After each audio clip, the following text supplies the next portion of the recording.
और मुझे खुशी है इस बात की कि मेरे को आपके सामने मेरे दो शब्द बोलने का मेरे को मौका दिया। तो रही बात नशा मुक्ति की, तो नशा मुक्ति का हमारा जो शहर है, हमारे शहर को ये वाली समस्या काफी बार बार परेशान करती है कि नशे के कारण हमारे जो नवयुवक हैं, हमारे जो जवान हैं, उन लोगों को परेशानी होती है, वो लोग क्राइम कमिट करते हैं, फ्यूचर उनका अड़चन में आता है, तो उसमें क्या करना चाहिए। तो आप सभी लोग सोशल वर्कर हैं, एटलीस्ट मतलब जो पुलिस पॉइंट ऑफ व्यू है मैं आप सभी लोगों के सामने दिखाना चाहता हूँ। एटलीस्ट आप अपने एरिया में जहाँ जहाँ जाएंगे उन सब पहलुओं पे आपने काम किया, तो आई थिंक कि हम इस जगह को और अच्छा बना सकते हैं।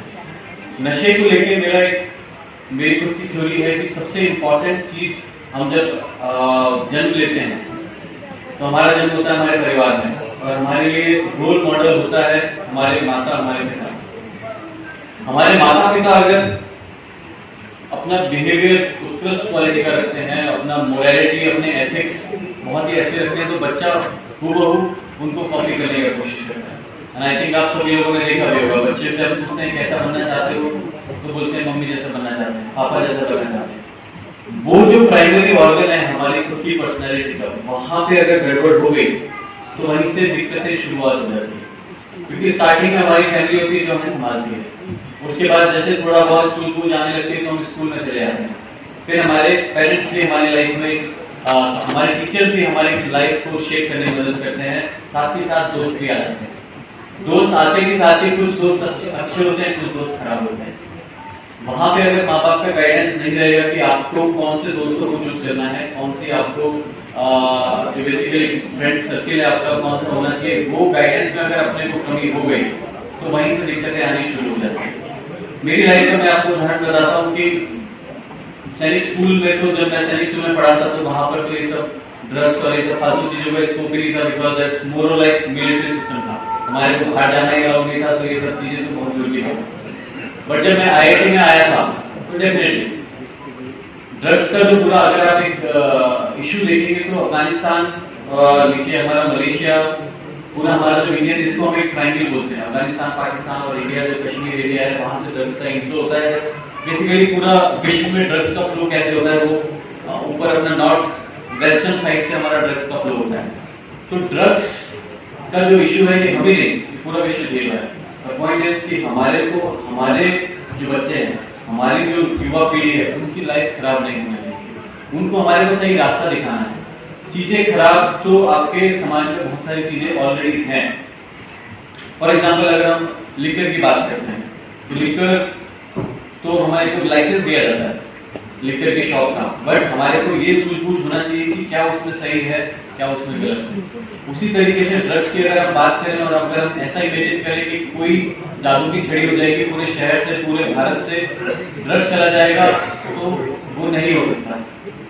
मेन चीज है कि पुलिस अपना काम करेगी, सोसाइटी अपना काम करेगी, हमारे को हमारे नवयुवक को राह दिखानी पड़ेगी कि आपको क्या सही है और क्या गलत है, ये पता होना चाहिए। तो सबसे पहली गुजारिश मेरे सब माँ बाप से है कि आप एक एग्जाम्पल बन के अपने बच्चों को दिखाइए, ताकि बच्चे किसी और को रोल मॉडल की तरह ना देखें, वो आपको देखें।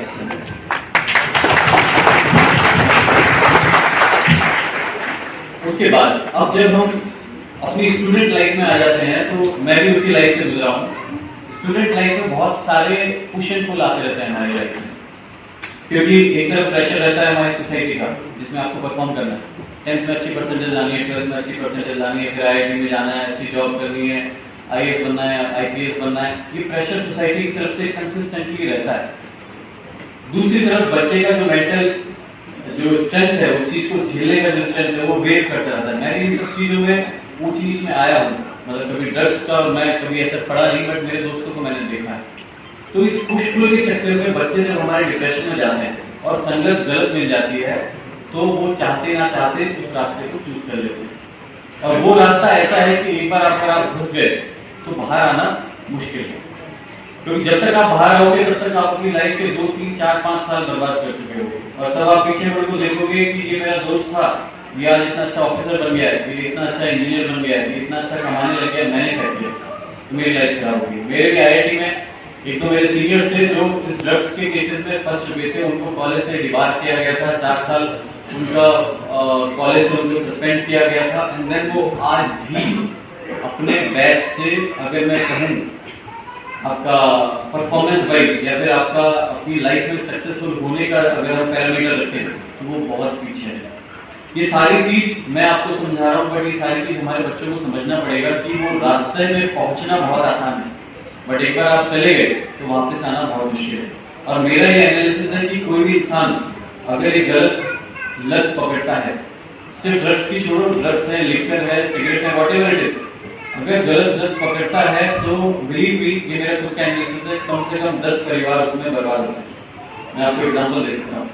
कोई भी इंसान अगर एनडीपीएस के केस में अगर उसको पकड़ा गया है, उसको पुलिस जेल में डालती है, जैसे इंसान जेल में चला जाता है तो उसके माँ बाप की पूरे समाज में बेइज्जती हो जाती है, उस लड़के की बाद में शादी नहीं होती है, या फिर अगर शादी हो चुकी होती है तो उसके इन-लॉज में भी बदनामी होती है। तो अगर आप एनालिसिस करोगे तो उसके आने वाली पीढ़ी से लेके जो पीढ़ी एग्जिस्टिंग है सब बर्बाद होता है। तो हमारे को अपने लिए स्वार्थी नहीं होना है, हमारे बच्चों को यही बताना होगा कि खुद के लिए स्वार्थी आप मत होइए। कोई इंसान अगर ड्रग्स की गिरफ्त में आ चुका है तो आप सभी से गुजारिश है कि एटलीस्ट हमारे नोटिस में आइए, उसको क्रिमिनल करके ट्रीट मत कीजिए। अगर हमने उसको क्रिमिनल करके ट्रीट कर दिया तो वो इंसान कभी हमारे पास आएगा नहीं।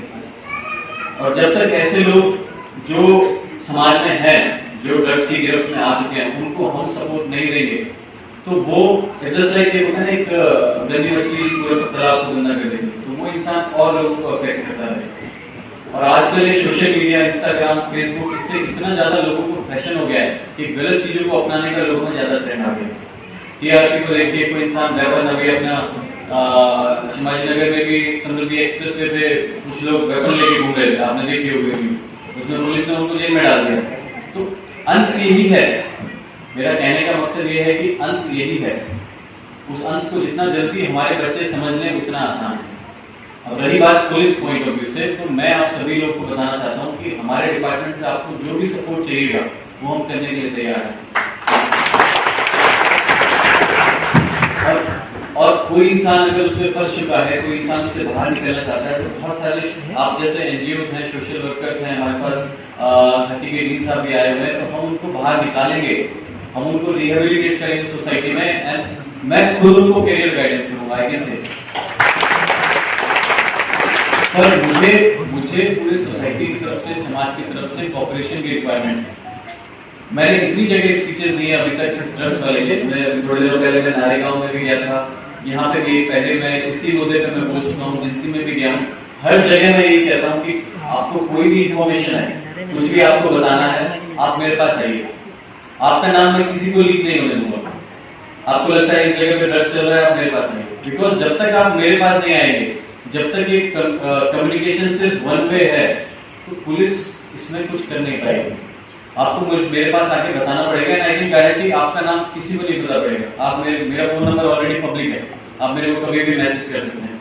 मैंने क्यूआर कोड का सिस्टम रखा हुआ है हर एक पुलिस स्टेशन में, आप जाके क्यूआर कोड स्कैन करके मेरे को मैसेज भेज सकते हैं, वो सारा मैसेज मेरे पास इमीडिएटली आएगा, विद इन 24 आवर्स मैं आपसे कांटेक्ट करूंगा। तो जब तक आप मुझे नहीं बताएंगे तब तक ये चीजें नहीं पता पड़ेंगी, because as a DCP I have several works to do. मेरे को और भी काफी सारी चीजें देखनी होती है, कामों को प्रायोरिटी देनी होती है, कभी कुछ और क्राइम आ गया, कुछ लॉ एंड ऑर्डर आ गया, आपकी तरफ से मेरे को कोऑपरेशन चाहिए। मैं पूरा 100% लगाने को तैयार हूँ, पूरा जी जान लगा दूंगा, बट मेरे को इस शहर को और अच्छा करना है। मेरे को पता है कि ये शहर में पोटेंशियल बहुत ज्यादा है, हमारे बच्चों में पोटेंशियल बहुत ज्यादा है, शहर को हम और आगे ले जा सकते हैं। ये जो टैग है कि यहाँ पे बटन ये XYZ चल रहा है, इसको हमें खत्म करना है। एंड देन जिस तरीके से ताली बजाने के लिए आप दोनों हाथों का इस्तेमाल कर रहे हो, पुलिस अकेले हाथ से नहीं हो सकता, आपका मेरे को सपोर्ट चाहिए। अगेन, अगर आपको किसी पुलिस के ऊपर डिस्ट्रस्ट है तो मैं आपके सामने गया, आप मेरे पास आइए, मैं आपको पूरे ट्रस्ट के साथ कह सकता हूँ, आप मेरे पास आइए, मैं आपको सुनूंगा एंड उस पर मैं एक्ट करूंगा। देखिए, ड्रग्स का जो है, ड्रग्स हो या फिर कोई भी ऐसी चीजें, बेसिकली अगर इकोनॉमिक्स में बात करता हूँ तो ये डिमांड सप्लाई का गेम है। जब तक किसी चीज की डिमांड होती है, सप्लाई कहीं ना कहीं से आती है, तो इसको हमारे को डिमांड साइड से भी टैकल करना है, सप्लाई साइड से भी टैकल करना है। सप्लाई से पुलिस डिपार्टमेंट उस पर रेड करेगा, ऑलरेडी सीपी साहब ने ANC स्थापित की है, एंटी नार्कोटिक सेल, आप उनको भी बता सकते हैं, मुझे भी बता सकते हैं, वो सप्लाई साइड को टैकल करेगा। बट डिमांड हम कैसे कम करेंगे? अगर डिमांड आपको तो सिंपल अगर इकोनॉमिक्स का अगर देखते हैं, किसी एक पेन की कीमत 10 रुपए थी, बट उसी एक पेन को लेने के लिए 100 लोग भीड़ में खड़े हैं, तो दुकानदार उसकी कीमत 10 रुपए से बढ़ा के 500 रुपए कर देगा, वही नहीं वही। उसी तरीके से अगर मैंने सप्लाई को एकदम खत्म कर दिया और डिमांड उतनी ही है, तो यही चीज लेने के लिए हमारे बच्चे और लोन तो नहीं, और लोगों से पैसे उधारी लेके, दोस्तों से उधारी लेके किसी चीज के लिए चाहिए। हम वो भी नहीं चाहते हैं। हमारे को चाहिए कि डिमांड साइड को आप टैकल कीजिए, डिमांड साइड लोगों में आप टैकल कीजिए, उसको अवेयरनेस दीजिए, मुझे बुलाइए, पुलिस को बुलाइए, सप्लाई साइड को मैं टैकल करूंगा, बट उसके लिए आप सभी से मेरे को इन्फॉर्मेशन चाहिए। अगेन आप सभी ने मेरे को यहाँ पर बुलाया, बोलने का मौका दिया, बहुत बहुत धन्यवाद। मैंने तालियों से अप्रिशिएट किया। मैं समझता हूँ कि जो भी मैं कन्वे करना चाहता हूँ, जो भी मैं आप तक मैसेज पहुंचाना चाहता था, वो आप तक पहुंचा है। और सही दिल से अपन ड्रग्स के लिए अगर छोड़ दे, तो आप लोग जो भी समाज के लिए कर रहे हैं, बहुत ही सराहनीय काम है, and I really appreciate it. मेरे लायक कुछ भी है, कभी भी आप मेरे से कॉन्टेक्ट कीजिए। एंड शिवाजी नगर पुलिस हमेशा इस शहर की डेवलपमेंट के लिए तैयार है, और उम्मीद करता हूँ कि हम हमारे शहर के बच्चों को, आने वाली पीढ़ियों को और अच्छे रास्ते पे ले जाएं, और देश के और शहर की डेवलपमेंट में हम मदद करें। जय हिंद, जय भारत।